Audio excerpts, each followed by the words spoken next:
Good evening and welcome to the Institute. So first thing that strikes me is you're an extremely mixed audience. And that's in a good way. I mean, as the director of the Institute, Peter Riddell, observed, it's really good for us as an institute to have such a mix. Great mix from volunteer community sector, wider local public sector, some national institutions, and of course the civil service. So for us, it's a really nice mix and a really good start to this partnership that we're launching this evening, because you know, for us it's quite a new thing for the Institute, and we're really pleased that you've shown your interest by at least coming. Just very briefly, who I'm Peter Thomas. I'm a director here at the Institute. I run our programmes of work on civil service reform and capability. So obviously that's all going very well, if you read the Times this week. A couple of practical points before I sort of introduce the partnership and kick off the rest of the session. We're on the record. There's a video which will go up on our website relatively shortly. There'll be a write-up of the event that will be up tomorrow. And live tweeting. So the hashtag has up there Big IFG, which I really like the sound of. I fear it'll never be realised, but it's a nice aspiration. So live tweeting as well, but it's been done by professional live tweeters, so they'll be discreet and subtle as they go. So just to quickly introduce the partnership, you know, what's the point of this partnership between the Institute for Government and the Big Lottery Fund? For us, the focus of this is all about this really significant, big strategic investment that the Big Lottery are making. So the focus of the partnership and the programme of the partnership is all around this huge programme of investment. A lot of what we'll spend our time on this evening is understanding more about what those are, because for us, it's all about what is the content, what are the lessons, what's the learning that's available in that, and what can it teach the civil service, what does it tell us about how we work differently and more effectively. So that's the focus of the partnership. The purpose of the partnership, which came from initial approach from Big Lottery, is they want to make sure that senior policymakers, and that runs right up to ministers, their advisors, as well as senior civil service policymakers, we want to engage them in quite a practical, influential way about what do those lessons mean for the role of government, what has value, what doesn't, what's irritating, what's a good way to invest or fund in the sector, what works, what doesn't. So we see this as a really great opportunity with this huge slug of live projects, with the investment and the evaluation of them, to really connect some real stories, some real people, some real experience to senior policymakers. And it's the sort of the practicality, the front line, the real people, real places, real services, what separates that from what can quite often be quite a rhetorical, abstract discussion about more open policy making or learning from the front line. So that's, for us, the purpose is all about that engagement, that influence over time, because obviously, you know, quite a long-term investment here, so the more we're able to run this programme over multiple years, the more there is to learn. And then how we plan to do this? What's the sort of design of the programme that the partnership is supporting? Now, there's more detail in your handout, because I didn't want to spend an hour and a half trying to explain to you the detailed rationale of our still draft programme. But there's a couple of things I just wanted to draw to your attention, because part of the reason we want you in the room here tonight is we want you to be interested in the possibilities, the opportunities. We want to connect yourselves, your peers and others to getting engaged in the programme. So that's why I just want to give you a few facts about it. The programme's targeted at influencing and informing the senior policymakers I've already talked about. But in order to do that, we want to engage them with conversations with yourselves, with those involved in local projects. So it's not a kind of, you know, narrow kind of engagement. We want to throw them up against the real stories and experiences from these projects, but also involve you in the debate and discussion through the whole programme. So there's a series of events, workshops, expert roundtables, which will be coming back to you to get you involved in, or who you think would make a real contribution as part of the discussion, as part of the engagement. As I said, it's a one-year programme to test the concept. Obviously, we hope it's multi-year, because the learning will get richer and richer as we go through the life of the programmes. And a key part of the design feature is we've got a kind of 30-person cohort. And the idea of that is it's half civil service and half VCS and other sort of local public sector people who are leading the projects that have been funded by BIG. And the reason for that is we want those people to engage and shape where is the learning, what's the really important stuff, what has big implications for how government think, for how policy is made. So we see them as people who really make sure this programme stays real, it stays connected, and it stays relevant. And they will pull in their colleagues from the, you know, who might be participating in other big funded programmes or in other parts of policy in government. So they're a really important mechanism for developing the learning, testing it, and then sharing it, connecting it. And we will work them hard. They will get a pretty good personal development experience, but we will work them hard. They will be shaping the program, they'll be doing frontline action, learning and research, and they'll be coming back and sharing the stories and challenging their colleagues on how things are done in policymaking in Whitehall. So they get plenty out of it, but we use them to deliver the wider objectives of the programme. So that's sort of a flavour of the programme. Why is the Institute involved? I mean, some of you won't know much about us, and it's always interesting assumptions people make about the Institute. We're a charity and we're independent government, so we do not go to government for money. If we want to do stuff, we do it because it matters to our mission, not because the government department will fund it. And that's really important to keep us to our purpose and to remain independent government. And our mission is to help improve government effectiveness. So again, there's plenty of work left to do there this week, I would tell us. We work with all the main political parties. That's really important for us. We want to work with the opposition. We work with them when we're in government. We work with the next opposition. So we're cross-party. We're politically neutral in that sense. And what we want to do all the time, we work with senior officials, is to bring evidence-based advice.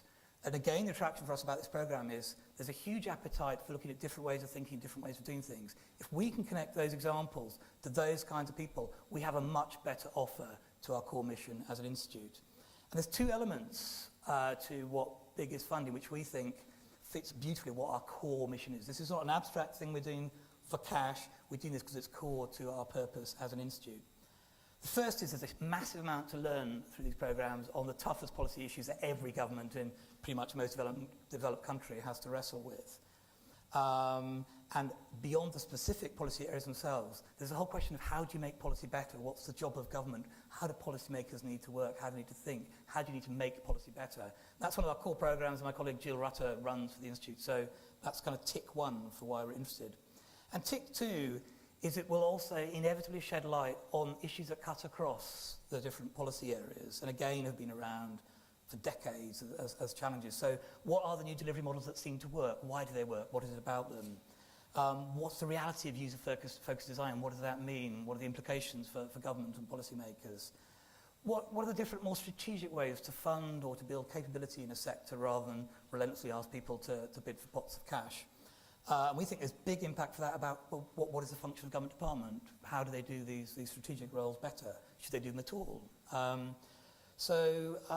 the eternal challenge of how do you develop effective local partnerships and collaborations, and how can government help or hinder? So for us, those are all core issues. We have a strand of work called New Models of Public Service. Colleague Tom Gash runs that. So second of our big core programs. This stuff is absolutely core to what we're about. So that's enough from me on a bit about the programme and why the Institute's involved. If you just get the agenda slide up. I'm going to spend most of the time just testing what is the content, what's in this programme, why is it interesting, can it deliver on that kind of aspiration I've just outlined. So we'll hear from Peter Wanless and then Dharmendra from the sort of big lottery fund perspective. And then we'll hear from Gary from Justlife. It's a project that's been supported in the latter stages of its life by the big lottery, just to see, test, is the content there, can it deliver on this? And particularly for civil service, to get a sense of the nature of these programmes and how it might be different from some of our conventional approaches in the civil service. So that's that element. We then want to just get some challenge, and we're quite happy to get challenge and a sort of critique of how far, that's a good thing to do, but not sure the kind of design you have in mind is going to work. So we've got challenge from two angles. We've got a challenge from a senior policymaker in civil service. When we sent out the invite, it was going to be Jeremy Hayward. He's having an interesting week and has pressing commitments this evening. But unlike the government, we had a plan B, and our plan B is excellent as well. I wouldn't say it's better than plan A, but it's pretty good. So really grateful, Gareth Davies, who's sort of veteran head of the Prime Minister's strategy unit under the previous government, current executive director in the Cabinet Office, and right at the heart of some of the initiatives cross-government to make policy making better, more open policy making, thinking about what works institute, that kind of stuff. So Gareth right at the heart of that. So provides a really good reality check on can this programme deliver some of the hopes we have for it or not, or what we need to think about, or what we need to do to make it work. And then Lucy Groot, who I think has sat on almost every side of the fence imaginable. I'm not quite sure where it's left her. Currently in the VCS. It's left you older, obviously, Lucy. But And Lucy's going to challenge from quite a unique angle of having worked in local public service, voluntary sector and civil service, of just how this works. They're going to respond. And then we'll have about sort of 20 minutes or so for you to question, challenge, on any aspect around the programme, the big investments, what we're trying to achieve through this, and your interest in being part of that. And then best of all, we'll tackle the legendary IFG snacks, so canapés and drinks, for those of you who make it through to that point. And as research tells us, that's often the most useful part of the evening, particularly for such an interesting mix of people. So I hope you make full use of our hospitality at that point. So in a moment I'll go to Peter to start the serious content. But first of all, we've got a short 3-minute film, just giving you a flavour of some of Big's work. So if we could play the film, thanks.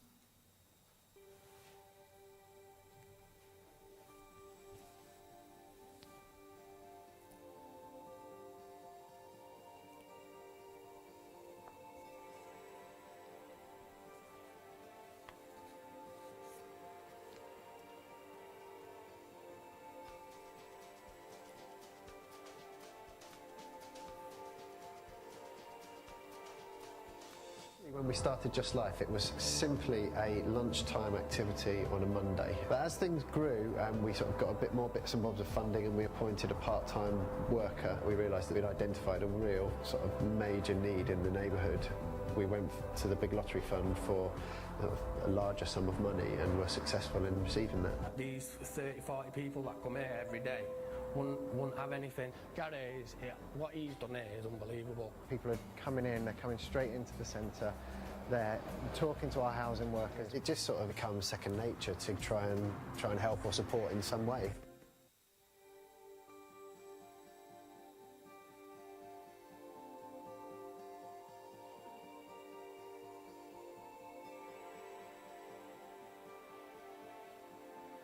A lot of young people approach me who are just saying, you know, we go to the job centre and, you know, we tell them what skills we have, skills that they do have, and they're not given the right job, or they're not given the motivation to look for jobs that suit their skills. They're just told to stack shelves and supermarket. It's really important making sure young people are at the top of the ladder, not at the bottom, and that they can get their voice on an equal playing field with everyone who's involved, from the top of the decision making right down to the bottom of the implementation.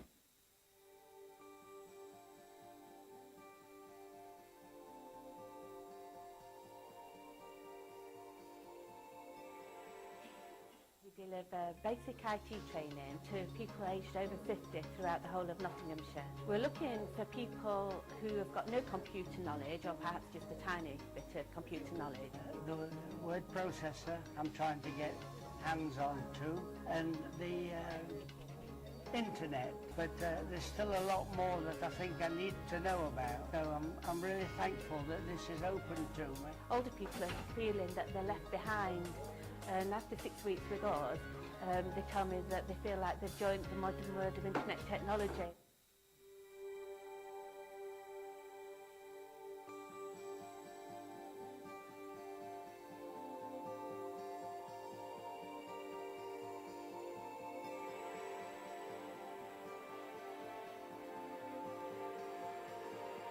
The Big Lottery Fund is going to focus on a smaller number of areas to get it right at a community level, so that all these developments are based on what works. Secondly, that they'll be sustainable.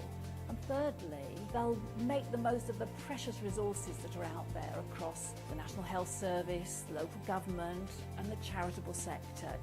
In recent years, there's been a quiet revolution in our understanding of exactly what happens to babies in pregnancy in the first 2 years of life, and that this time builds the foundations for their future health and well-being.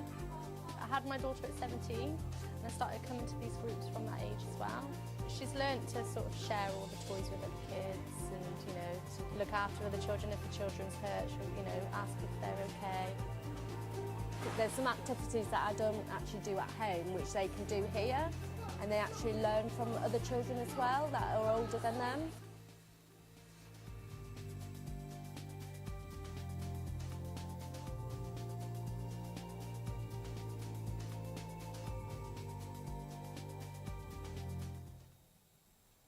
Thanks. Peter.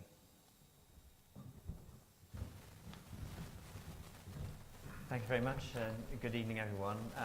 My chairman quite often begins his speeches by talking about how he's an ex-politician and an ex-banker, but he feels better now. I am an ex-Treasury civil servant and an ex-Department for Education civil servant, and I'm actually really proud of the time that I spent in both those organisations and had a fantastic opportunity to contribute to some really important work in the context of the public services of this country. And so I sometimes say that I think my heart is in the education department and my head is in the Treasury. I think it was that way around. Anyway, the Big Lottery Fund is an extraordinary organisation that has the opportunity to commit about £750 million a year, the length and the breadth of the UK, to make a difference to communities and people most in need. And we have a lot of space to consider how to meet that mission. We make around about 12,000 awards a year, and at any moment in time we've got about 24,000 awards in grant management. So there's a massive kind of range and scale to our grant making. And people will probably be familiar with the main bulk in terms of numbers of awards we make through small grant schemes, where we give around about up to £10,000 a year to all sorts of community groups and individuals to make a difference in their local communities on the issues which matter most to them. And that's a really important part of what we do, but it's by no means the only thing we do, because at the other end we are helping voluntary and community sector groups make a difference in really imaginative and exciting ways to the most stubborn social policy challenges that are facing the United Kingdom at this present time. And I found it extraordinary when I arrived at the Big Lottery Fund and was wandering through one of our offices to have a chat with one of our grant officers who was just getting very excited about a young people's project that she had been grant managing. And I thought, 4 weeks ago, if I'd been sitting in sanctuary buildings, I would have loved to have heard these stories. And she was enthusing about it, writing it down on the piece of paper, putting it away in the filing cabinet, and agreeing with the project she was funding that they were doing what they said they were going to do in their grant application. Couldn't help but think there's a much better use that could be made of all this intelligence. So we've increasingly been looking to pinpoint the specific issues which we think are big challenges the nation are facing, that are long-term issues that are not easy to pull together from a government perspective, but which there are voluntary and community sector groups passionately working to resolve from their perspective, and to find a way of putting all that intelligence at the disposal of those of you who design national systems, who can influence the shape of mainstream services, who can think about what really effective commissioning of services is going to look like at a local level in the future.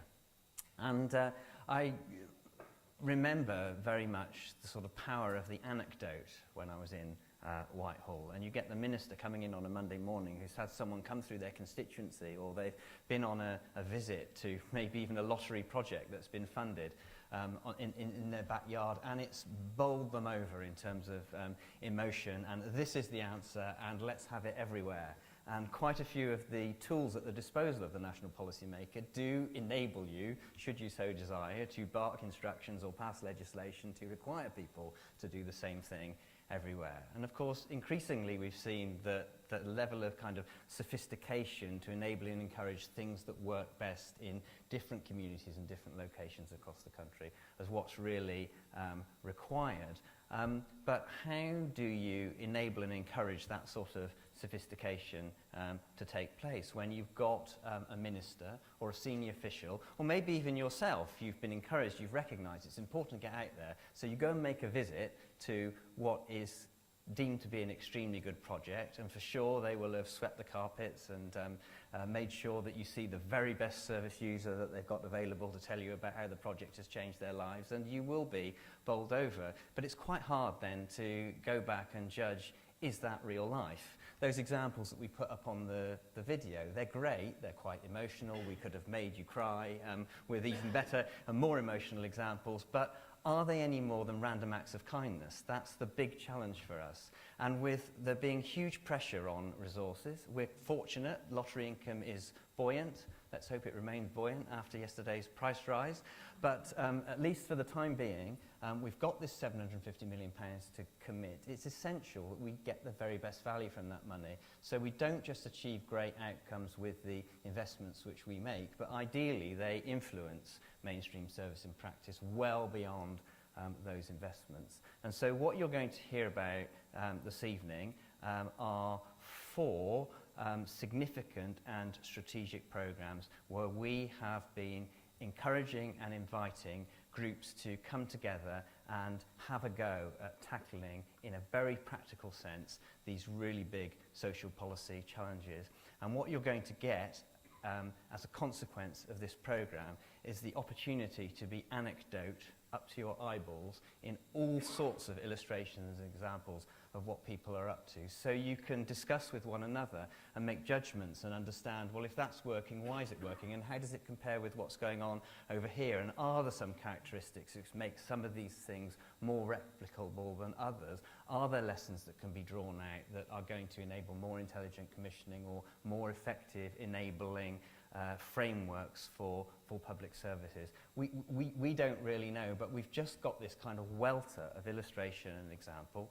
We've got our own learning and evaluation around these programs, which we're determined to be as useful as it possibly can for policymakers. But so far as this program is concerned, it's really an opportunity to get out there, to talk to one another, to understand what's going on, and just have lots and lots and lots of anecdotes and examples within a reasonably organised framework to help build that more sophisticated evidence than you get simply from hearing about one Friday afternoon visit to a project. So that's all I wanted to say by way of introduction. This is a fantastic opportunity for us as a fund, because by working with the Institute for Government, you're drawing us into a whole lot of conversations we are delighted to be a part of, with people we think are going to be really excited, as I was in that first week at the Big Lottery Fund, with the sort of stuff that's going on as a consequence of these programs. So that's all I wanted to say, and I'm going to hand over now to Dharmendra, who's going to tell you a little bit about these 4 particularly strategic investments. Thank you. It's good to be here. As Peter said, one of the things that we wanted to have at the heart of what we're about as a lottery distributor is to find ways in which we don't just simply engage in random acts of kindness, but actually where can we be effective and genuinely add value to the world in which we occupy and sit and work alongside with other partners. And so in England, we have 1.5 billion to spend between now and 2015. We distribute over £1.5 million in every constituency across England in the areas of education, environment, health, and charitable purposes. And we took a conscious and active decision that actually 50% of that money that we've got available to us, we should focus and direct towards areas which are long-standing, stubborn policy issues, wicked policy issues, whatever you want to call them, but things that successive governments and communities have not been able to resolve. And how can we, as a lottery distributor, in an environment where actually the money matters even more, public need is going in one direction, public expenditure in the opposite, how can we marshal that investment in a way that perhaps takes the adversity, the climate, and the circumstances to think differently and optimize those, to perhaps rethink public service delivery and perhaps cast our response to these in a different way. So we've picked 5 areas, but you have in your list 4 set out. But we want to set out a way of working that hopefully will take a different approach, but build on learning from the past. What you have up here is our organising philosophy, our mission statement for England in terms of what we want our money to be associated with and contributing to. So those outcomes. So our overriding aim is to enable people to lead fulfilling lives as a part of successful communities in enriching places. The driving philosophy and the driving force in the middle of that is people-powered change. You've seen that across the space, and you'll be thinking, what is that? It's not glib romanticism. It's really based on a firm philosophy of ours that actually, as a distributor, one thing we can do is place at the forefront an understanding and an experience that actually, at times of adversity and high need, we often treat communities in need as a negative. We don't have the belief in their ability to be the solution. We often see them as a barrier. So one of the things, the driving force of our investment is to treat communities and regard communities as part of the solution rather than being a part of the problem. And that might sound glib, but we're actually very clear that if you walk into a situation, teachers tell you this, health workers tell you this, social workers tell you this, that actually you enter into a situation with someone in need, and if you see them as glass half empty, actually their behaviour and their faith in themselves, but also their faith in you, will not result in a positive outcome. But actually, if you view an individual with potential and ask them what they have to offer rather than what their need is, we'll see a different outcome. That's a short analysis of that driving philosophy that guides what we want to do with that 1.5 billion. We've picked 4 areas, as I said, which aren't necessarily new. They're areas of young people, ageing, adults with multiple complex needs, and early years. All areas which you're all conversant with and know of and worked with quite closely. But what we've been doing as a distributor is try and craft it differently. There are some characteristics that carve out how we're working, which I hope will provide learning to yourselves and which we are learning from also. And one is co-production. In each of these areas, we've taken an approach that has brought the end user at the heart of devising our target, our way of working, and the partnerships that we forge. And we've made sure that whether it's young people, whether it's the youth investment, we've recruited 20 young people who we are power sharing with, in effect. They have not only just been consulted, but they're involved in the design, and they'll be involved in the decision making and in the evaluation. With older people, we're doing a similar piece of work where we've recruited 20 older people from across England, from a whole range of backgrounds, who are involved heavily and actively. We're power sharing in terms of how we design that program activity. The other characteristic is that we're making sure that we are focusing, rather than actually spray gun effect of our lottery money. We're saying actually we're going to pick areas where we might get traction, where we might seek and achieve greatest impact in what we might do, but provide learning for others. So in each of these investments, we're not saying this is available across England. We're saying actually, how do we find a way in which we can use demographics, incidents of need, capability locally, and infrastructure to target that investment. So in each of these areas, we're taking an approach which is very local, place-based, and we're actually focusing and targeting that investment. The other characteristic is that we're making sure that we want a partnership in place. So this is not simply saying one partner knows best. We are being really clear that we want the voluntary and community sector to be at the heart of delivery, but the deal is that it has to be a partnership with the public sector, a local authority more widely, health services, and the private sector. Is there a different way of cutting it if we drive the motivation, not only through money, but the opportunity to do things differently by creating a different set of partnerships on the ground? So part of the deal in all of these investments is we're expecting cross-sector partnerships, but led by the voluntary community sector. The other characteristic is that we're going to place learning at the heart of it. This won't be a situation where 8 years down the line we'll say, here's a report, and it's worked this way or that way. We're actually going to be starting the learning from day one. We're investing heavily, really heavily, on the ability of the local bidders, the local organisations, the local places to access high-quality support to learn in terms of the impact they're having. But also we'll have independent evaluation, like grown-up stuff, I mean, in terms of being able to really demonstrate the economic impact of these endeavours, so that we're not saying something really flaky which won't stand up to scrutiny if we really want to genuinely influence policy. So our ambition is to have significant assessment of impact, economic and socials, that which will stand up on its own and tell a story of impact. But we'll pay for that, and we'll make sure it's independent, but we'll also make sure that those who receive our funding have the capability and the support to learn from what we're investing in. And the other characteristic is a mix, in the sense that on the one side, We were really clear 24 months ago when we set on this journey, when I first arrived in England in doing this job, was that we worked with a chap that's at the back of the room, Dave Robinson, who set up the Early Action Task Force. And we're really clear that one of the ways in which we can add value is perhaps establish a compelling case for prevention. And how do you use lottery money to escalate that trajectory of learning and development around prevention? So our work on early years, so our focus on 0 to 3 years of life, of toddlers in the most difficult circumstances, focusing on 10,000 babies, is a case in point. You know, many of you will know, people have been saying for decades that actually going upstream, 0 to 3, is a really good thing to do.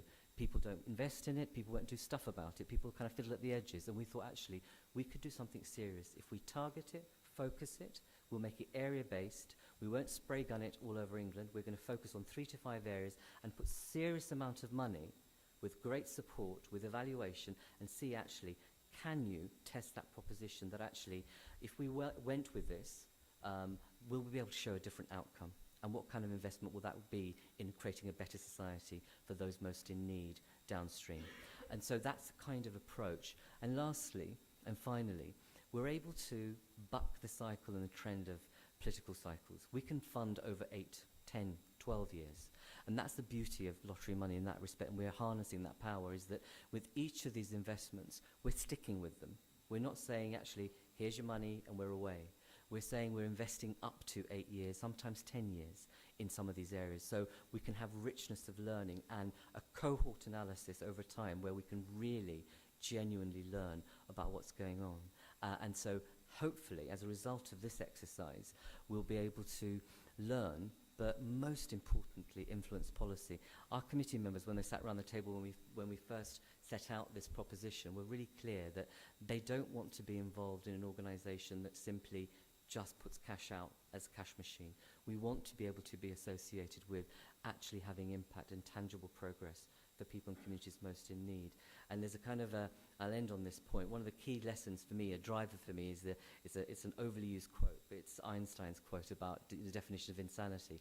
Endlessly repeating the same process, hoping for a different outcome. We're genuinely putting that to the test in terms of how we want to operate in England in the lottery, so that we can actually, in these 4 or 5 areas, we can, I suppose, tripwire some of our learning into a better space. Thank you very much.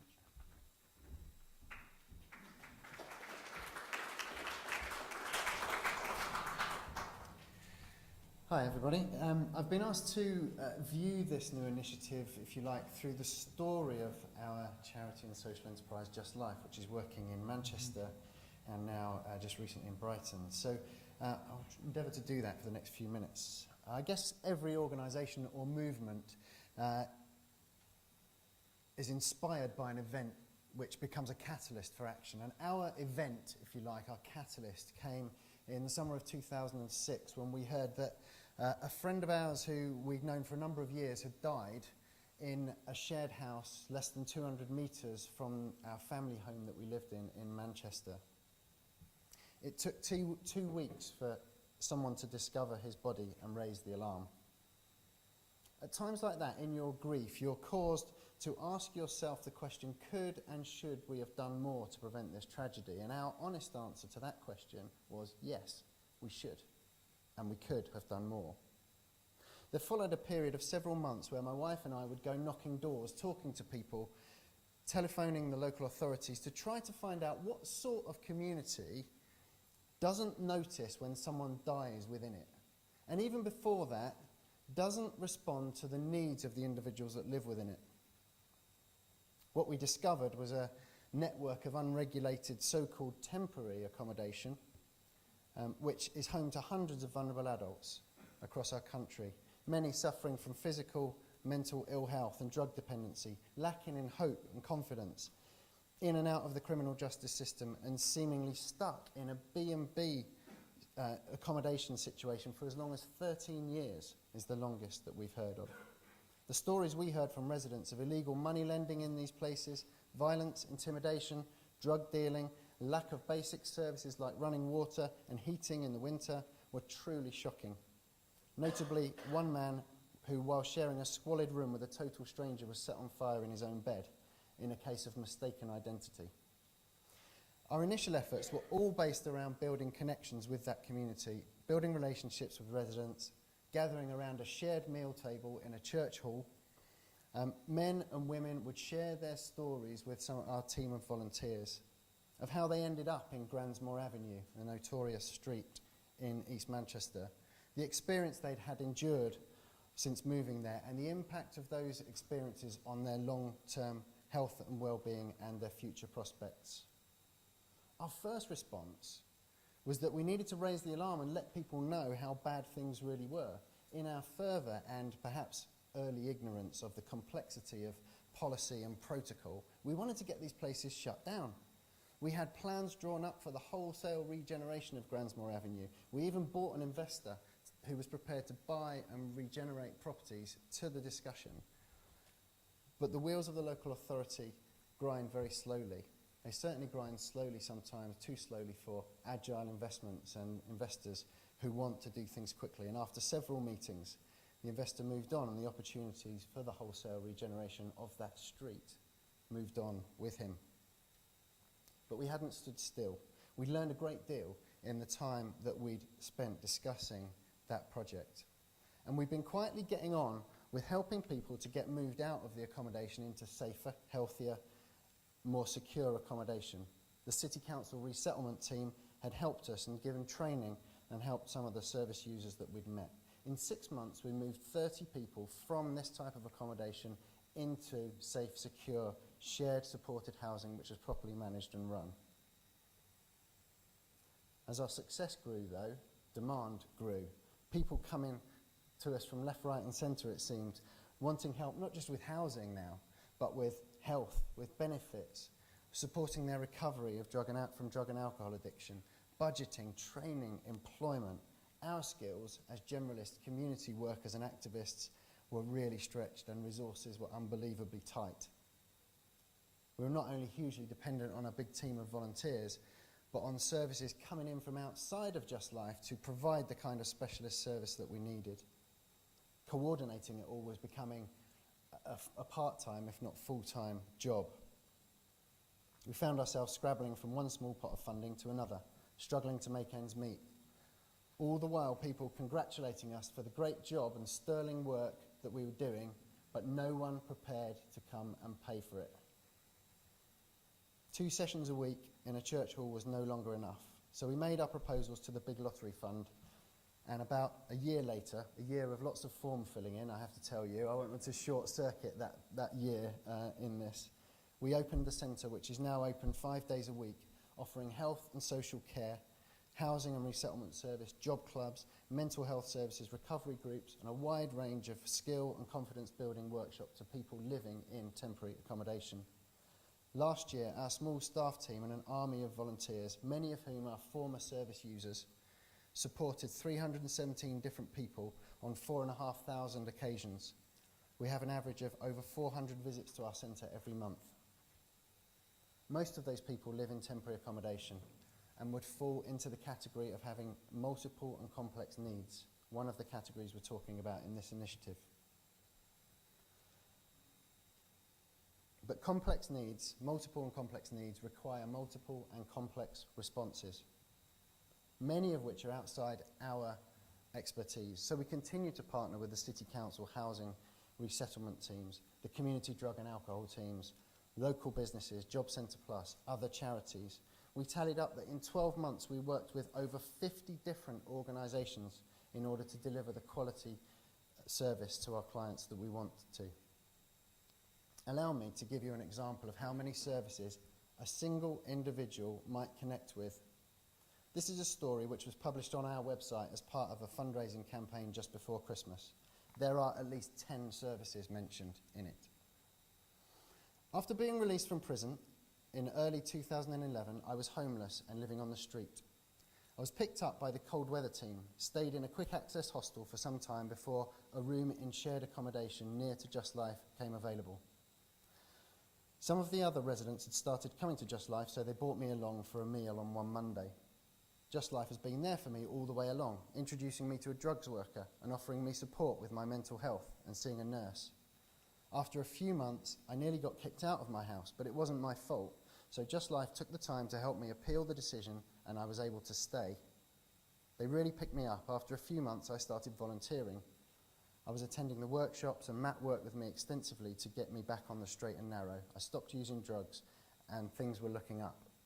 I was pleased to move into my own flat in supported accommodation, but it wasn't what I'd expected. Culture shock. The flats housed lots of guys who had addiction issues, and suddenly I was surrounded by the drugs I was trying to escape from. When I moved in, I was abstinent from drugs, but things crumbled around me and I started using again. I was embarrassed about the way things were going, and I stopped volunteering. I stopped going to Justlife. I felt like people wouldn't want to see me in such a state. I'd let myself down, and everyone who was helping me. A few months ago, things got really bad. I was served a 28 days notice on my flat. I couldn't believe I would be homeless again. I took a good long look in the mirror and decided to face up to my problems. There was only one place I felt I could turn to for help. When I came back to Justlife, they were so welcoming and pleased to see me. They helped me rearrange a meeting to review my housing, and I was able to stay in my flat. They put me in touch with a debt charity who've been brilliant, and I've worked out repayments and rent arrears, and I've cleared them all. I was so grateful for Justlife being there for me, even when I turned my back on them a few months earlier. Since being back, I've got involved in the drop-in sessions and the workshops again. I'm enjoying the art and some of the trips. Volunteering at the centre is keeping me busy and helping me with facing life. If it wasn't for Justlife, I wouldn't be where I am today. In fact, I don't think I would be here at all. There are no quick fixes. Often it's one step forward and two steps back. For every success, there's a failure. And stories like Jason's read very quickly, but they're actually carved out over months and years by dedicated workers, day in, day out, turning chaos into some kind of order and bringing person-centred plans for the future. Our role in the story, and hundreds of others like it, is to create context, a set of therapeutic relationships where a person feels able to tackle their own problems, and then to utilise those relationships to help people to sort through the rubble of life and learn how to put it all back together. We can't do it alone. You can see in this example, our service would be far less valuable without the collaboration with our partners, and that is partly why I welcome this initiative, which will encourage us to work more effectively and efficiently to make a bigger impact than the sum of our parts. Seth Godin wrote a fascinating little book called Tribes. The premise of the book is that in today's culture, where people often shy away from taking risks and responsibility from leadership and in challenging circumstances, there are many people in our communities sitting behind closed doors, behind computer screens, killing time, hiding their skills and abilities away, waiting for someone to stand up and give them something significant to give themselves to other than the daily work routine. And that has certainly been our experience. Since we launched Justlife in 2008, we've been the beneficiaries of all manner of undeserved support from unexpected sources. From extremely able directors and trustees who by day work as CEOs of other organisations, finance directors for high street banks, health professionals and regeneration managers, and give their time to the governance of Justlife free of charge to ensure that we function as professionally as possible. To staff who work over and above the call of duty, earning less money than they might earn in other sectors or even in other charities. To volunteers who wake up every morning and throw themselves into creating the kind of community that they want to live in. To support from individuals within local authorities and other third sector groups. Support from local and national businesses providing equipment, manpower and help to aid us in the work that we've engaged in. Perhaps the most unexpected generosity was that the independent newspaper, of all people, paid the fees for me to study for an MBA at Durham Business School. It was there that, having endured the rigours and boredom, frankly, of studying finance, economics, marketing, business development and statistics, I was able to spend the final term looking at the potential value of collaborative work for the third sector engaging with the other sectors in community transformation and urban regeneration. The benefits and challenges of collaboration. My research led me to several conclusions, two of which I want to share with you. Firstly, the three sectors each hold absolutely critical competencies for impacting communities. All separate.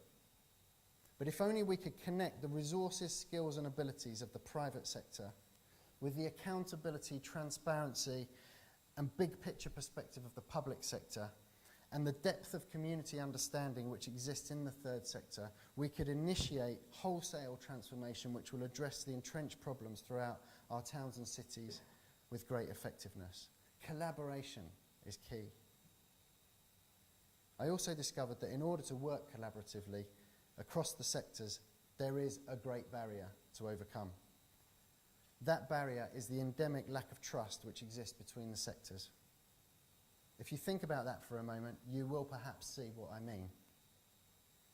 To caricature it for you, the public sector is suspicious of the profit agenda of the private sector. The third sector fears the political agenda of the public sector. The private sector perceives a lack of competency within the third sector. And we could go on if we were to discuss that, all of us. We could make a list of why this endemic lack of trust exists. But I think you understand what I mean. But it's those two things, in conclusion, the potential for dynamic transformation to be forged out of collaborative work across the sectors, and the belief that we can overcome the barriers to that, that lead me to endorse this project and offer my commitment as far as I can to try and support and help it to happen.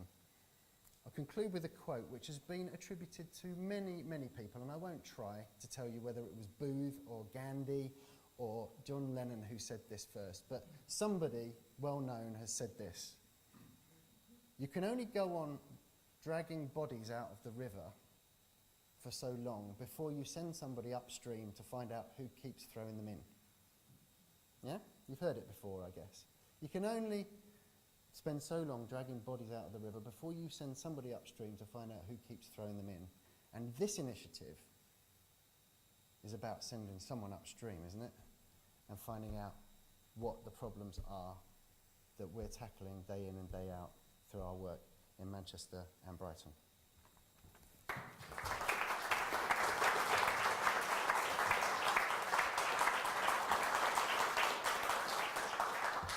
I think Gareth must have done a module on time management as well, because he promised me he'd be absolutely 15 minutes, and he was. I wish I had that skill.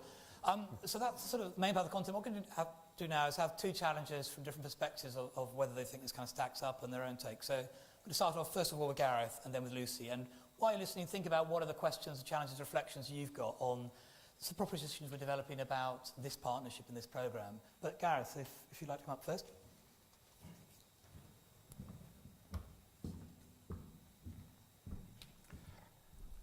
Thank you very much. Not sure how I'll follow that. Really inspirational story. And I think for me, it just really demonstrates in a way in which I couldn't just, frankly, the best civil service, the best bit of the public sector, the best bit of local government just can't solve these sorts of problems.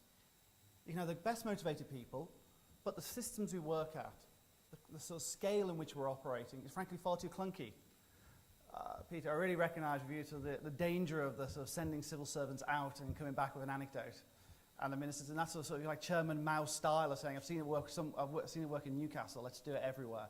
So there's something about how we have to try and work in partnership, work in collaboration, not just be that lowest common denominator. And that's what I do sometimes worry about, the sort of collaboration, partnership language. You know, we've argued with this in the past, but I think there's something about the sort of deal, if you want to use a bit more sort of private sector language, is deal between the free sides, but deal between the civil service, between great charities, social enterprises like your own, deal with the private sector as well to actually make this happen. I think, look, if you sort of bring this back to sort of my perspective as a role in Cabinet Office and civil service reform and responsibility for open policy making, I guess it's the headline here is, I think this is great, so more power to your elbow on this. I think that if there's got one worry, it's scale. There's 14,000 policymakers out there in Whitehall, probably all beavering away behind their laptops as we speak. God knows what they're up to. The real question is, how do we move from 30 people to really hitting at scale? And there's lots of critiques about the civil service, some of them fair, some of them less so. But there's a general sense in which we've really got to open up. You know, you can go back to some of the parodies of Yes Minister.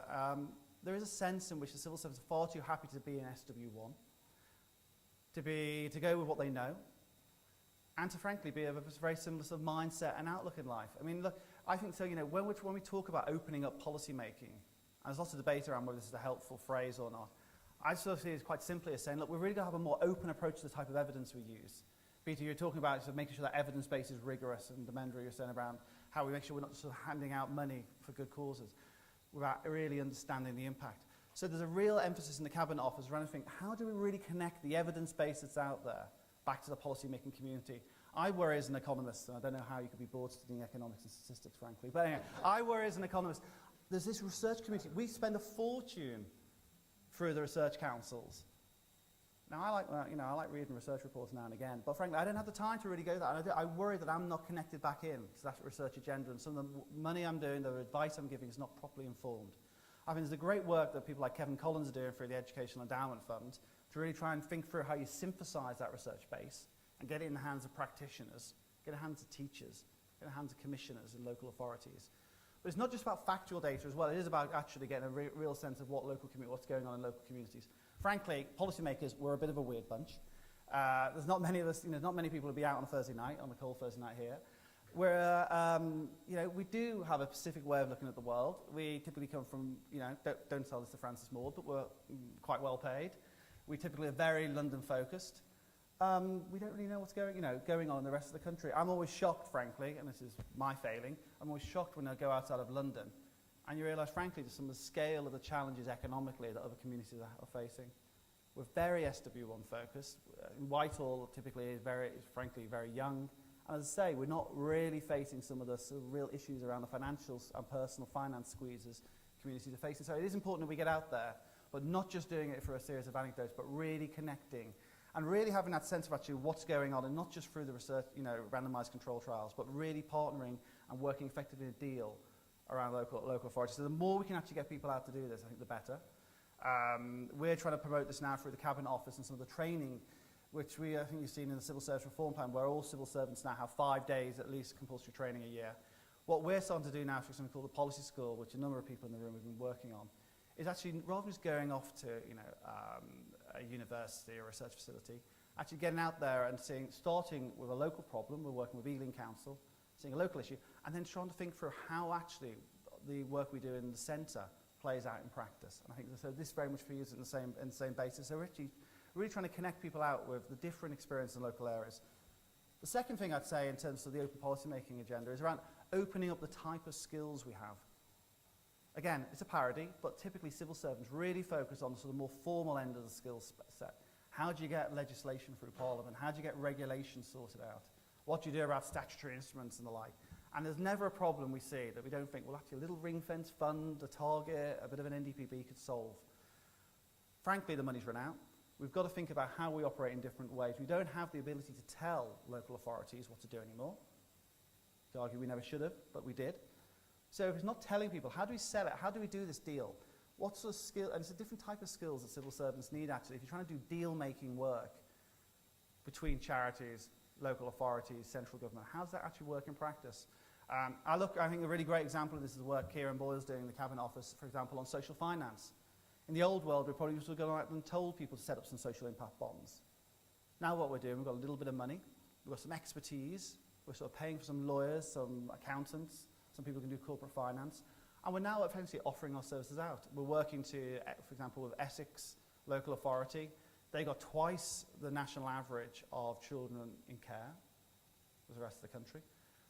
They want to reduce that, and what they're trying to work out is how do they get the investment up front to be able to fund the interventions that can save money in the long term. Now, again, in the old world, we would have a specific program we would have rolled out from Whitehall. Now we're trying to partner with them. We'll bring some of our expertise, some of our convening power in the Cabinet Office to think, actually, how can you broker that? How can you bring investors with charities to actually try and tackle this?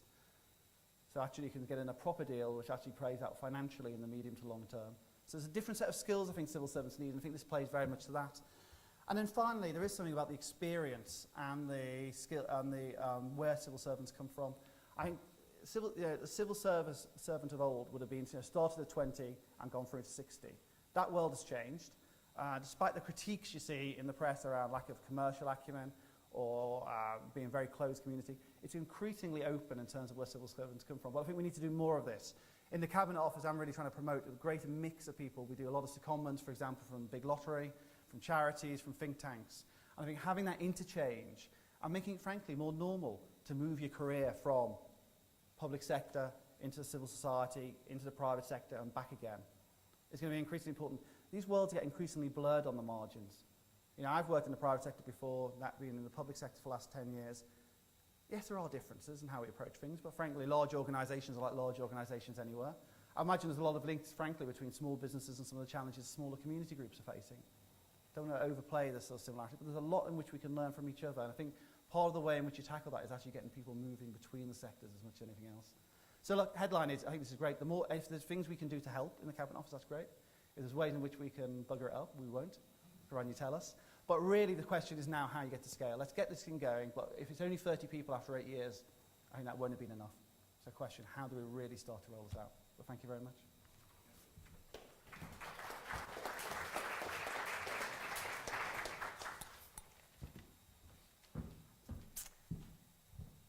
Good evening. Well, thank you very much for inviting me. I'm not quite sure quite where the challenge is going to be focused or where you would expect me to challenge, but I'm going to try and have a go at challenging the whole lot. I mean, in a positive sense, if you see what I mean.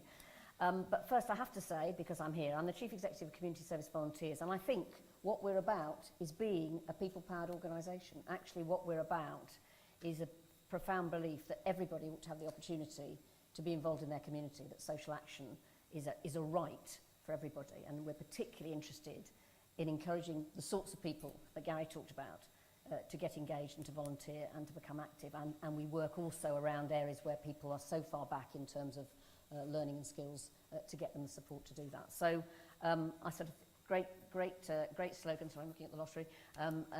We talk about make a difference, and I think that the two things are related, and it's a positivist approach to people and communities, which I do think is one of the great strands that is now coming through a lot of public policy. Interesting enough, one of those areas of public policy that my feeling is has actually gone between governments. So the developments in some of the public health analysis around asset-based approaches, which is a people-powered approach, is one that I think has gone through between governments.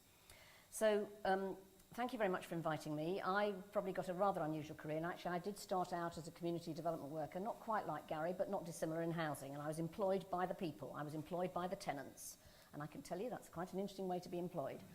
So I started off like that, and then I went into local government around economic development, and then I became a chief executive, and I ran Bristol City as chief executive, and then I went to the Treasury as a public service director, and then I ran an improvement agency for local government, and now I've come sort of full circle to run a national charity with the kind of commitment I talked about. And I suppose there is a theme, and I think the theme is I passionately believe that people should have the opportunity to contribute to their communities, and that, you know, we need to make democracy work, really. So I suppose, you know, that's one theme. The other theme is that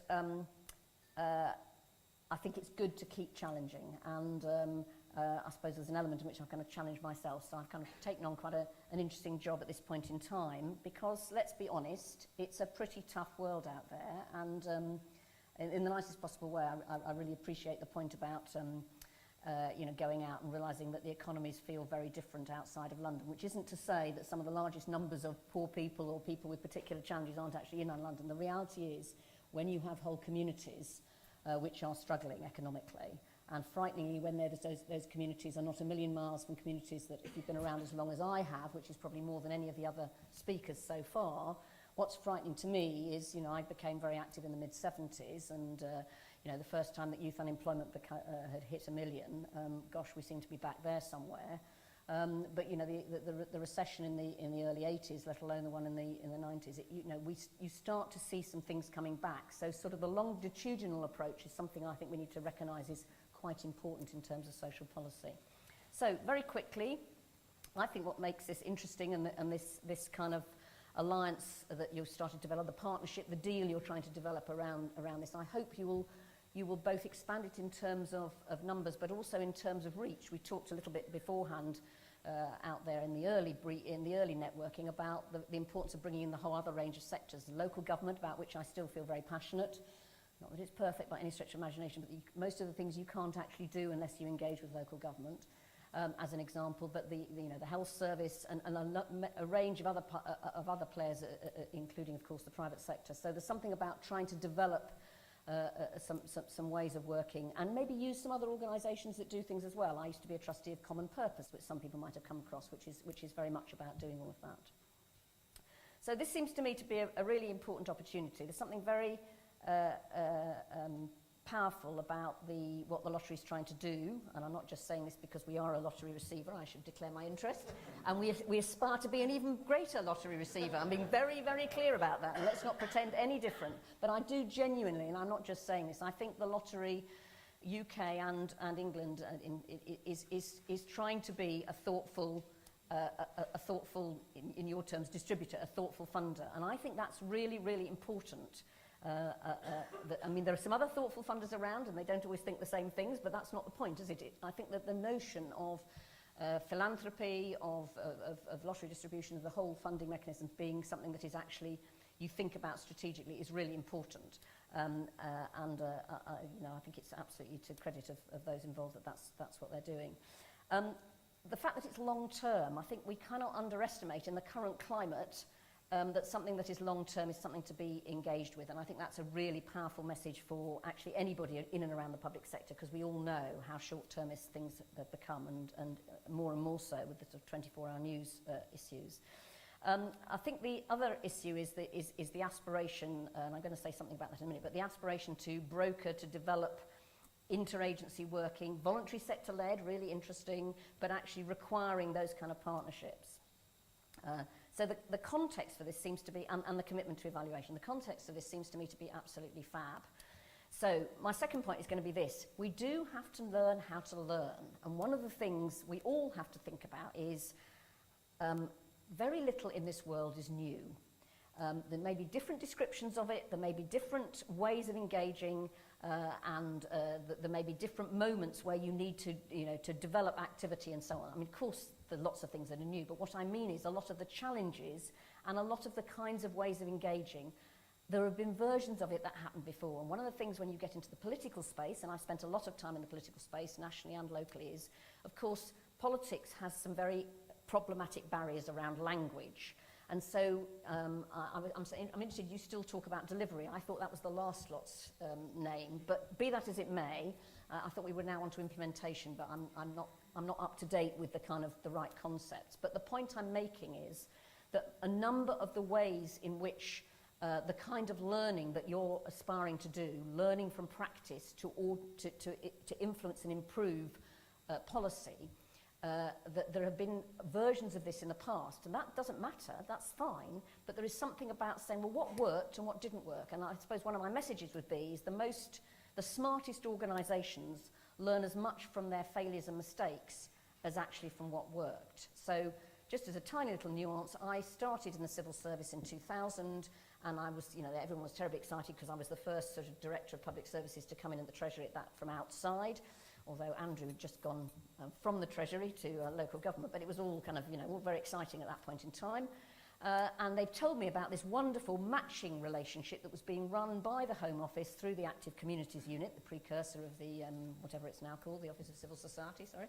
And it was great. It was really, really good. It was all the things that everybody says. The permanent secretary, at that point in time, absolutely personally identified with it. Civil servants were being, from across government, were being paired with chief executives, sound familiar, of voluntary sector civil society organisations. And we then had a whole great conference where we came in and we talked about our experiences. And I was initially a bit sniffy, thinking, well, I know all about this. And I thought, no, I'll do it. This is what you're meant to do. I'm a civil servant now. I'll pretend I can learn from the third sector. And of course I could, because you can always learn. And I was matched with a children's organisation up in the northwest.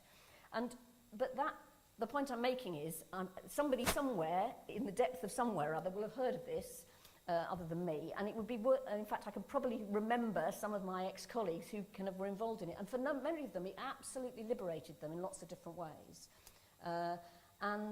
So all I'm saying is it would just be interesting to know, why did it stop? Is there anything we can do to continue it? Are there ways in which this programme can actually learn from some of that?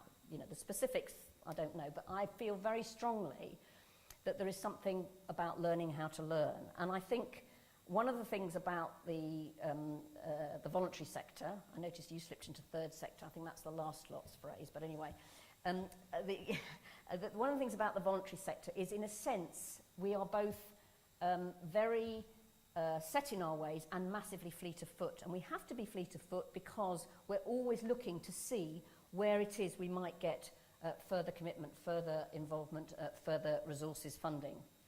The other issue is I think we can often be honest brokers. So there's something about the nature of this partnership and the way in which we can learn from each other, which I think is really important. I think the other thing is that there's a sort of sense of continuity and ongoing relationships, which is really important in the third sector, which I think there is a real tendency, and I was going to use a very similar example to the power of the anecdote one, which is, you know, when I was around in the Treasury, there were lots of people who were going off and they would go to Council X, I won't name the council, but they would go off and they would have a day in Council X, which at that point in time was extremely high profile. And they'd come back and they'd basically say, I've got local government, you know, one day, and it was really brilliant, and I found I really understand local government. And I went, in fact, I took a Treasury trip to Shore Start. We went to Shore Start in Southampton, and it was fantastic, and all these Treasury civil servants, many of whom are now running half the Ministry of Defence or the Foreign Office or whatever it is, you know, they saw the reality of what a Shore Start in inner city Southampton was all about. And it was really good. And I mean, I don't decry it, but I think it's exactly the point that has been said, is there's something about understanding in a more systemic and sustainable way. So I probably ought to kind of wind up in a second, but I want to make another point the other way on, which is in the same way as you know, one visit doesn't make you an expert, or you now understand all the issues that about local government. I think the same's true, frankly, for the voluntary sector. So, you know, one swallow doesn't make a summer, and just because I run a really brilliant project, and I'm not for a minute suggesting that I run a really brilliant project, I really understand about young people, somebody comes to visit it, gosh, I should now run the whole of youth policy for the whole of the UK. I don't think so. I think it's a little bit more complicated than that. Of course you need to use those experiences. And it's a bit like Peter's point about, you know, we could all produce some really powerful images and really powerful, interrelationships between people in media projects. And frankly, whether it's a voluntary project, I could find you some brilliant kids or some disabled people who would talk brilliantly, and they might be in the voluntary sector, they might be in a local authority funded project, they might be in an assisted housing project. The point is that you're liberating the people, and we mustn't get so kind of pious about what sector we're on. It's about how are we working with people in order to liberate in that kind of way.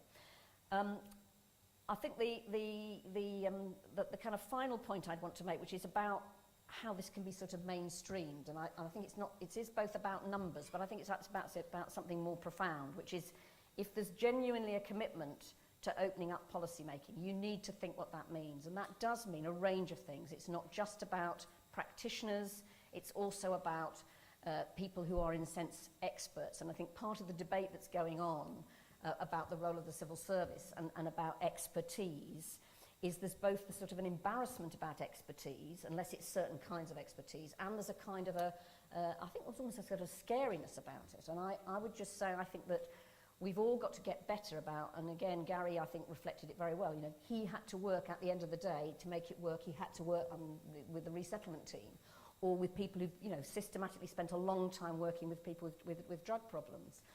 And it's about both a mutual respect for their role, but also working with people so they can help actually design a system that is going to have positive outcomes, rather than just picking up the bits and saying, come in here and do it. So I think there's a whole issue around that. And it does feel to me, and for those who are professional economists, which I'm not, it is interesting that there's a number of areas of economic and regulatory policy where you would never for a minute, I mean, think about the banking industry. Who do you bring in when you want to reform the banking industry? You bring in a banker, actually.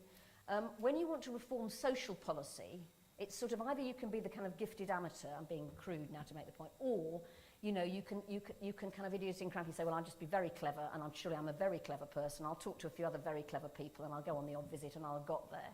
It's not quite like that. I'm going to finish. And so I'm saying I think there's something about how the whole process, how we learn how to learn. So I'm going to end now with a quote, which is a slightly different quote, which is from Machiavelli. It must be considered There is nothing more difficult to carry out, nor more doubtful of success, nor more dangerous to handle than to initiate a new order of things. Take a seat. Peter, Stewart,